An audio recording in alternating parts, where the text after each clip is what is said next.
राधे राधे प्रिय भक्तजनों, आपका स्वागत है आपके अपने YouTube channel magical world of Achyut पर। आज हम इस वीडियो में भगवान श्रीनाथ के ब्रजभूमि में गोवर्धन पर प्रकट होने की कथा सुनेंगे। आंध्र प्रदेश के रहने वाले थे लक्ष्मण भट्ट। वह तीर्थ यात्रा पर निकले तो रास्ते में पत्नी ने एक बालक को जन्म दिया। पिता उसे बल्लभ कहकर पुकारते। चलते चलते वह सब काशी पहुँचे। लक्ष्मण भट्ट को काशी बहुत पसंद आई। उन्होंने यहीं बसने का विचार किया। हनुमान घाट पर छोटी सी हवेली पसंद आई, वहीं रहने लगे।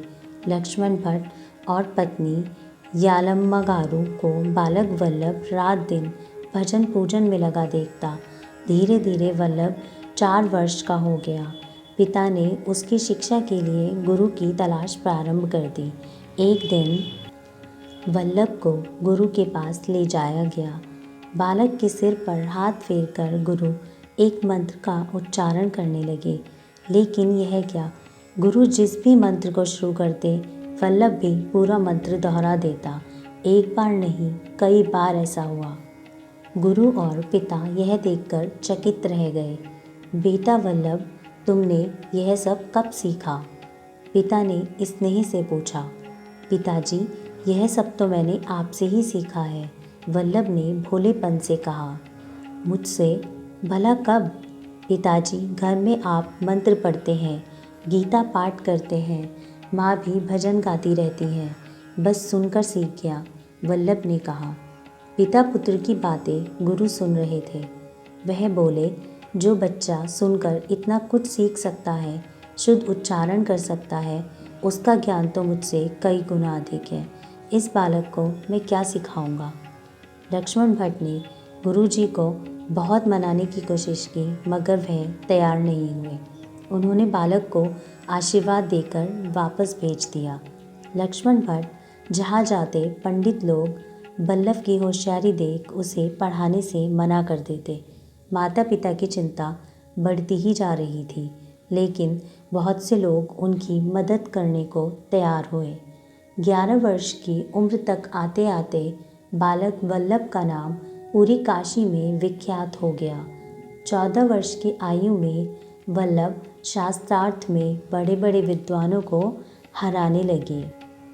जो देखता वह कहता, ऐसा बालक न देखा न सुना। उसके आगे कोई टिक नहीं पाता। वल्लभ का नाम दूर दूर तक मशहूर हो गया। एक दिन उसने पिताजी से कहा, पिताजी, अब मैं पूरे भारतवर्ष में घूमना चाहता हूँ, आज्ञा दे। उसकी बात सुनकर माता पिता परेशान हो गए। उनकी आंखों का तारा अब अकेला घूमेगा, माँ की तरह कौन उसे समय पर भोजन देगा? आंधी, बारिश, तूफान का मुकाबला यह 14 वर्ष का बालक कैसे करेगा? माता पिता ने बहुत समझाया, लेकिन वल्लभ के मन में तो जैसे लगन लग गई थी। उसे तो सारे तीर्थ घूमने थे, प्रभु का संदेश घर घर पहुंचाना था। उसी हट को देखकर माता पिता को हाँ करना पड़ा। वल्लभ ने उनके चरण छुए, आशीर्वाद लिया और अपनी यात्रा पर निकल पड़ा। वह पैदल ही चल पड़ा। नगर गांव जहाँ गया लोग उसके शिष्य बनते गए। कुछ ने उपहास किया, लेकिन बाद में उन्हें भी उनका शिष्य ही बनना पड़ा। पूरे भारत में वल्लभ का नाम जाना पहचाना हो गया। अब वह वल्लभ से वल्लभाचार्य बन गए। एक बार की भारत यात्रा से मन नहीं भरा तो फिर से यात्रा पर निकल पड़े। वह जहाँ जाते उनके साथ सैकड़ों शिष्यों की टोली चलती।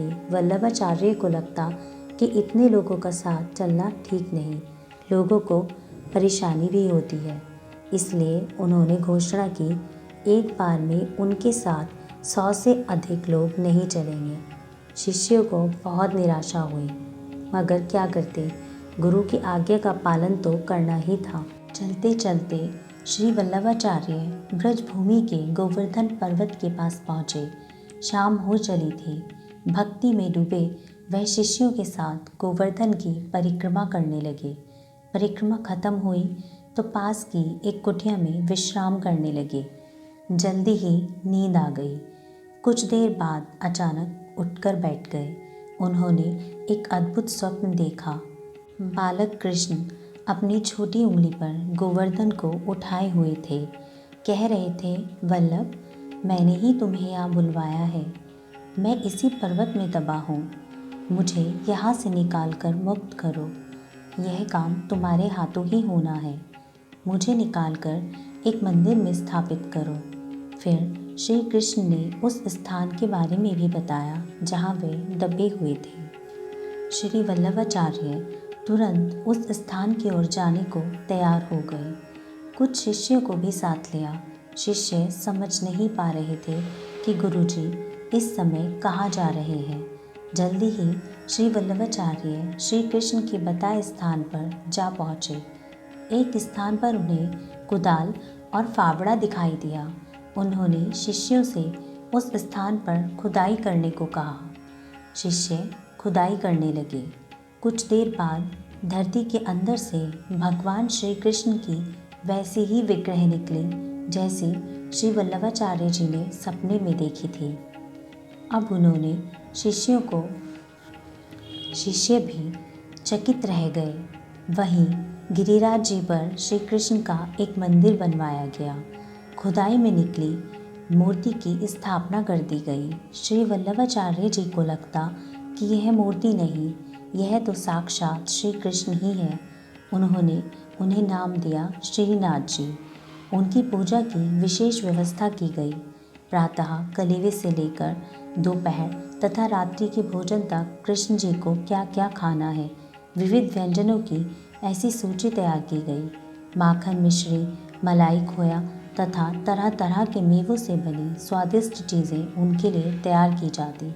श्री वल्लभाचार्य जी को लगता कि बालक श्री कृष्ण को दूध और माखन ही सबसे प्रिय रहा होगा, इसलिए उनके मंदिर में यही मिलना चाहिए। एक बार श्री वल्लभाचार्य जी से भेंट करने सूरदास जी वहाँ आए। जब उन्हें पता लगा कि सूरदास पद लिखते हैं तो उन्होंने उनसे पद सुनाने को कहा। सूरदास जी विनय के पद लिखा करते थे। उन्होंने वैसा ही एक पद सुना दिया। श्री वल्लभाचार्य जी ने पद सुनकर कहा, सूर, इन पदों से क्या होगा? श्री कृष्ण की अनोखी लीलाओं का गान करो। सूरदास जी समझ गए। उन्होंने श्री कृष्ण की बाल लीलाओं का एक पद उसी समय रचा और उन्हें सुनाया। सूर का मधुर पद सुनकर वह भी वाह वाह करने लगे। बोले, यही तो मैं चाहता था। हमारे श्रीनाथ जी का भी तो बाल स्वरूप ही है। तुम्हें पता है, छोटी सी अवस्था में ही उन्होंने गोवर्धन पर्वत को अपनी उंगली पर उठा लिया था। उनका यही रूप तो हमारे इस मंदिर में है। तुम तो हमारे श्रीनाथ जी की बाल लीलाओं के पद रचो, मैं तुम्हें अपना शिष्य बना लूँगा। गुरुजी, आप मुझे अपनी शरण में ले रहे हैं, भला इससे बड़ी कृपा क्या होगी? आप जैसा कहते हैं मैं वैसा ही करूँगा। सूरदास जी ने खुश होते हुए कहा। तब से सूरदास जी को भगवान श्री कृष्ण की लीलाओं पर पद लिखने की लगन लग गई। हर दिन वह एक पद रचते, संध्या आरती के समय उसे गाकर सुनाते। जो सुनता वह ठगा सा रह जाता। तब स्वयं सूरदास जी की आंखों से आंसू बहने लगते। श्री वल्लभाचार्य अपने इस नए शिष्य से बहुत स्नेह करने लगे। वह कहते थे, सूर, ये पद तुम्हें अमर कर देंगे।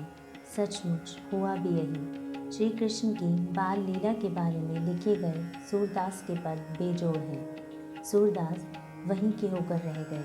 वह थे उनके गुरु श्री वल्लभाचार्य और श्रीनाथ जी। जब वल्लभाचार्य जी नहीं रहे तो उनके पुत्र विट्ठल ने श्रीनाथ जी की सेवा का भार संभाला। उन्होंने श्री कृष्ण के 8 भक्त कवियों की एक मंडली बनाई। इसका सिरमौर सूरदास जी को बनाया गया। श्रीनाथ जी की वह मूर्ति अब नाथ द्वारा में स्थित है। राधे राधे।